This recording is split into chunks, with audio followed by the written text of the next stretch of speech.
অনেকের মনে ধারণা সুর কম লাগছে, সুর লাগছে না, এত প্র্যাকটিস করছি, এত সরগম করছি, এত গান করছি, কিন্তু সুর লাগছে না।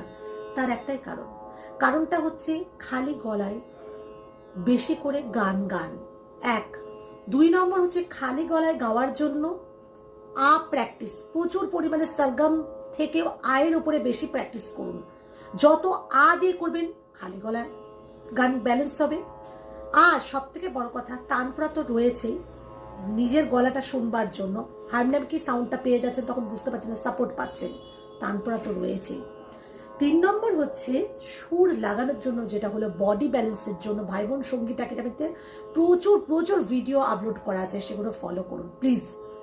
দেখবেন সুর সমস্যা বা সুর লাগছে না ঠিকঠাক, এগুলো চিরকালের থেকে মুক্তি পাবেন, কারণ এত তাড়াতাড়ি বোঝানো সম্ভব নয়, যেটা ডিটেলসে ভাই বোন সঙ্গীত